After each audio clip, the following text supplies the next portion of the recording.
नमस्कार स्टूडेंट, आज बात करते हैं कि एग्रीकल्चर में जेट का जो सिलेबस होता है उसके बारे में कि एग्रीकल्चर जो जेट में जो भी सब्जेक्ट होता है उसके बारे में क्या क्या आता है। तो जेट में कल मैं बताया था आपको कि 3 सब्जेक्ट होते हैं, एग्रोनॉमी, हॉर्टिकल्चर और एनिमल हस्बेंड्री। उनमें से अपना पहला सब्जेक्ट है वो है एग्रोनॉमी। कौन सा है? एग्रोनॉमी।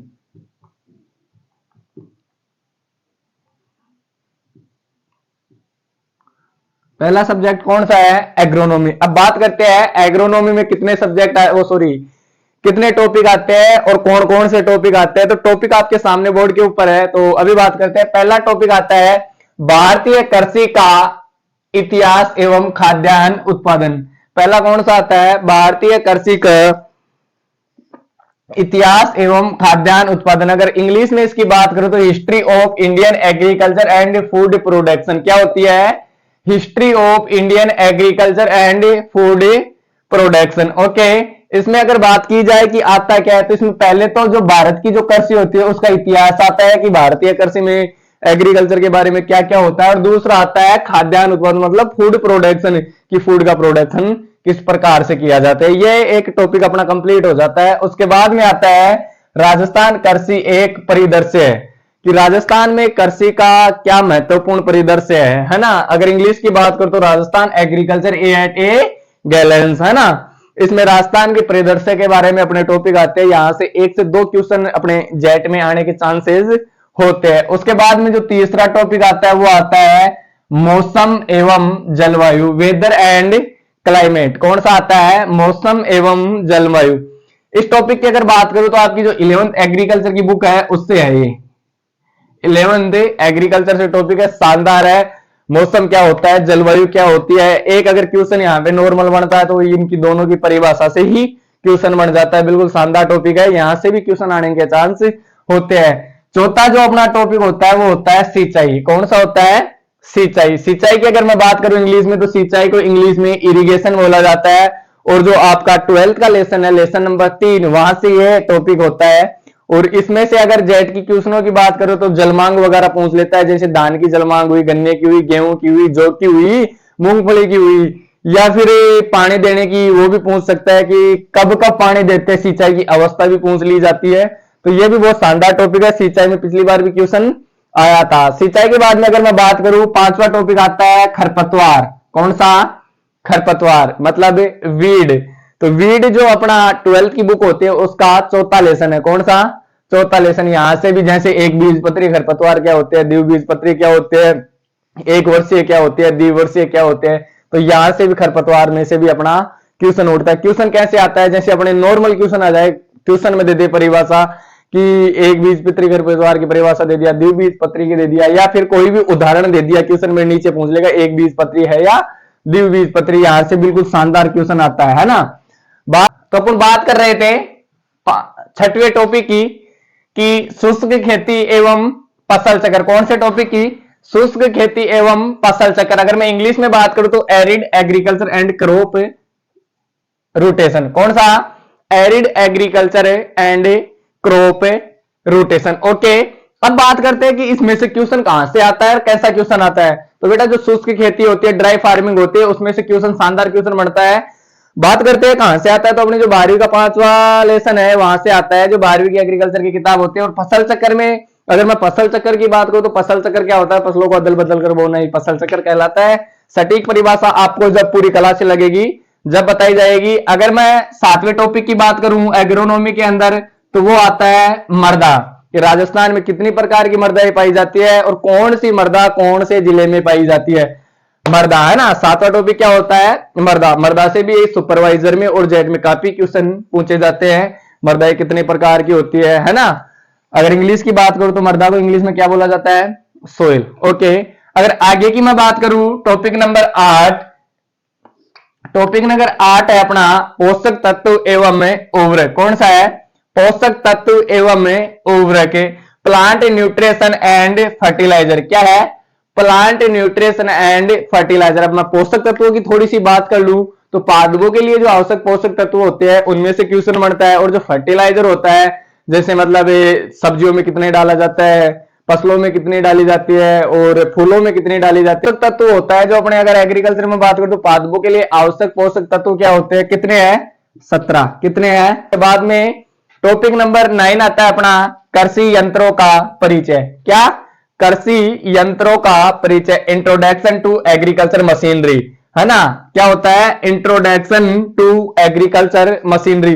जो आपके बीएससी एग्रीकल्चर में कौन सा सब्जेक्ट चलेगा, इंजीनियरिंग। कौन सा सब्जेक्ट चलेगा, इंजीनियरिंग, है ना। मशीनरी के बारे में कि कृषि के अंदर कौन कौन सी मशीनें काम में ली जाती है, जैसे चारा वगैरह काटने की, गेहूं निकालने की, वही होती है मशीनरी, जैसे रोटावेटर वगैरह। तो जितनी भी कृषि के अंदर मशीनें होती है वो क्या होती है, कृषि यंत्रों का मशीनरी के अंदर टॉपिक अपना आता है। उसके बाद में अगर मैं 10 टॉपिक की बात करूं एग्रोनॉमी के अंदर तो आता है सीड। क्या आता है, सीड मतलब बीज। अब बात करते हैं कि सर बीज में क्वेश्चन कहां से बनता है, तो बेटा पहले तो सिंपल सा क्वेश्चन बन जाता है, बीज का प्रकार ही पूछ लेता है। क्या पूछ लेता है, बीज का प्रकार पूछ लेता है। बीज कितने प्रकार के होते हैं, किसानों को कौन सा बीज दिया जाता है, कौन से बीज पर कौन से रंग का टैग लगा होता है। जब सारी क्लासें चलेगी तब आपको फटा दिया जाएगा। तो फिर आता है बीज। बीज के बाद में आता है फसल उत्पादन। क्या आता है, फसल उत्पादन, क्रॉप प्रोडक्शन, है ना। क्रॉप प्रोडक्शन की बात करूं तो आपके जैसे खाद्यान्न फसलें हो गई, लेग्यूमिनेसी फसलें हो गई, इस प्रकार की जो भी फसलें होती है, दलहनी फसलें हो गई, है ना, जो लेग्यूमिनेसी कुल के अंदर आते हैं, वो सभी फसलें अपने इसमें आती है क्रॉप प्रोडक्शन में। और ये भी एक जेट के अंदर बहुत भूमिका निभाता है। क्या करता है, ये टॉपिक बहुत भूमिका निभाता है। इसमें से काफी क्वेश्चन उड़ते हैं और काफी हार्ड टॉपिक भी है, काफी बड़ा टॉपिक भी है। अगर बात करूं इस टॉपिक का थोड़ी सी परिचय की, तो ये टॉपिक अगर किसी को पढ़ना हो तो जो 12वीं की एग्रीकल्चर की किताब है उसमें से 6वां लेसन पढ़ लेना। उसके बाद में बात करते हैं लास्ट और फाइनल टॉपिक आता है अपने एग्रोनॉमी के अंदर, वो आता है जैविक खेती। कौन सा आता है, जैविक खेती, ऑर्गेनिक फार्मिंग। क्या आता है, ऑर्गेनिक फार्मिंग। अगर मैं इसमें बात करूं कि ऑर्गेनिक फार्मिंग क्या होती है, तो बेटा बिना मतलब जो भी होता है बिना पेस्टिसाइडों की खेती करना, वही ही जैविक खेती कहलाती है। ये अपना जो लेसन है वो है 12वीं का दूसरा लेसन। हाँ, तो जैसा कि एग्रोनॉमी की आपने क्लास देख ली, तो एग्रोनॉमी की जो सिलेबस था उससे के आगे हॉर्टिकल्चर का सिलेबस आ चुका है। मतलब पहले भी बताया था कि 3 सब्जेक्ट चलते हैं एग्रीकल्चर के। एग्रीकल्चर में एग्रोनॉमी पहले, फिर हॉर्टिकल्चर, फिर एनिमल हस्बेंड्री एंड डेयरी, है ना। तो अपना जो सेकंड, अपना जो इसी क्लास में सेकंड टॉपिक आ गया वो आ गया हॉर्टिकल्चर। कौन सा आ गया, हॉर्टिकल्चर। अब बात करते हैं कि हॉर्टिकल्चर में जेट में क्या क्या आता है। तो पहला आता है उद्यानिकी महत्व, वर्तमान स्थिति एवं भविष्य। कौन सा आता है, उद्यानिकी महत्व, वर्तमान स्थिति एंड भविष्य, इंपोर्टेंस स्टेटस, है ना, इंपोर्टेंस स्टेटस एंड फ्यूचर। कौन सा आता है, एंड फ्यूचर। ठीक है, अब इसमें बात करते हैं कि इसमें किस प्रकार से क्वेश्चन आते हैं, इसमें क्या पढ़ाया जाता है ना। तो इसमें पढ़ाया जाता है कि वर्तमान में उद्यानिकी भारत में कैसे क्या चल रही है और आने वाले जमाने में कैसे क्या चलेगी। ओके, उसके बाद में जो अपना दूसरा टॉपिक आता है वो आता है उद्यान प्रबंधन। कौन सा आता है, उद्यान प्रबंधन। अगर मैं इंग्लिश में बात करूं तो ऑर्चार्ड मैनेजमेंट। कौन सा होता है, ऑर्चार्ड मैनेजमेंट। ओके, उसके बाद में आता है तीसरा टॉपिक फल उत्पादन। जैसे एग्रोनॉमी में फसल उत्पादन आया था, उसी प्रकार हॉर्टिकल्चर में आता है फल उत्पादन, फ्रूट प्रोडक्शन। क्या आता है, फ्रूट प्रोडक्शन, जिसमें आपके जैसे आम हो गया, केला हो गया, संतरा हो गई, बेलपत्र हो गया, आदि प्रकार के फलों को अपन अध्ययन करते हैं। ठीक है, चौथा टॉपिक आता है पौधशाला नर्सरी। कौन सा टॉपिक आता है, नर्सरी की कौन कौन सी फसलों की नर्सरी का कितना सेंटीमीटर एरिया लेना चाहिए, कौन कौन सी फसलों को अपन नर्सरी में उगा सकते हैं। इस प्रकार से चौथे टॉपिक में नर्सरी के बारे में बताया गया है ना।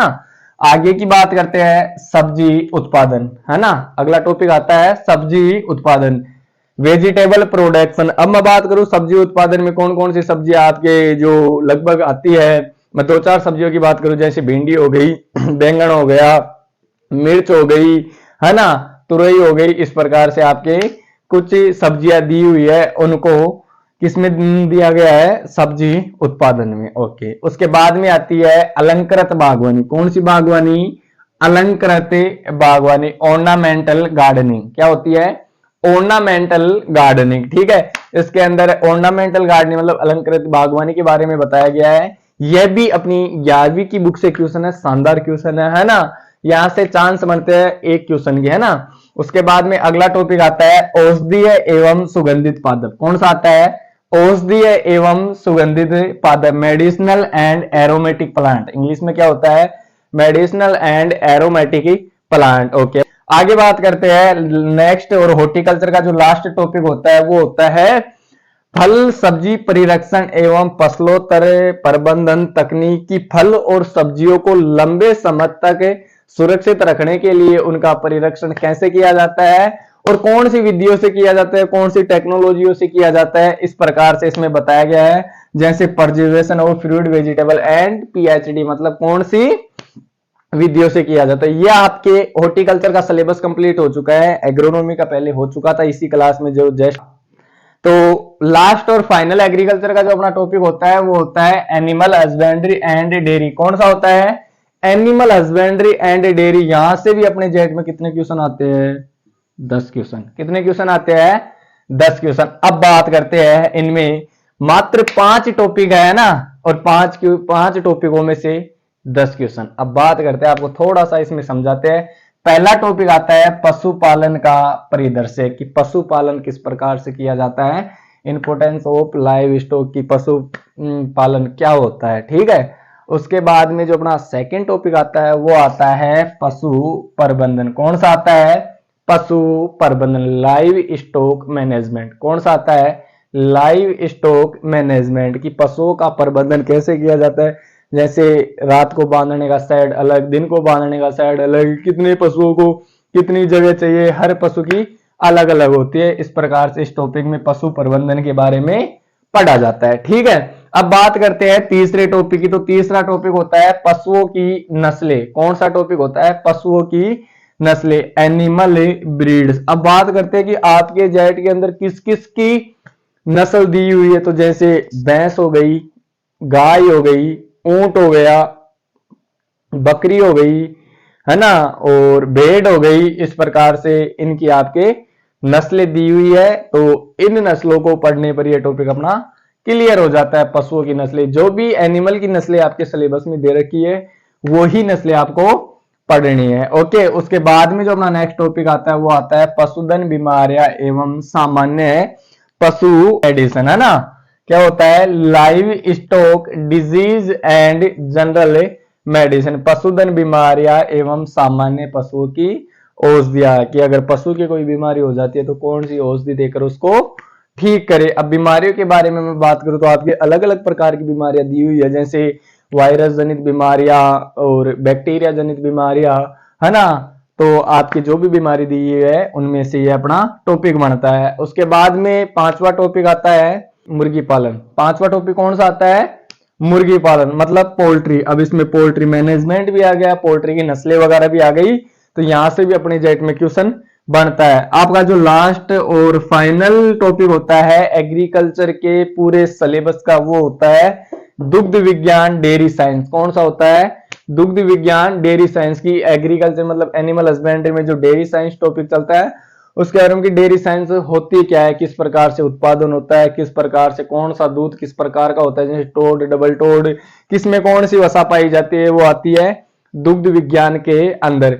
इसी प्रकार से आपका एग्रीकल्चर का सिलेबस यहाँ पे कंप्लीट हो जाता है। पहले मैंने बता चुका एग्रोनॉमी, दोबारा बता दिया हॉर्टिकल्चर और तिबारा बता दिया एनिमल हस्बेंड्री। अब अपनी जो भी नेक्स्ट क्लास आएगी वो आएगी बायोलॉजी के सिलेबस की, फिर आएगी केमिस्ट्री के सिलेबस की। तो वीडियो को ज्यादा से ज्यादा शेयर कर दे ताकि सभी एग्रीकल्चर के स्टूडेंट जो जेट की तैयारी करेंगे उनके पास पहुंच सके।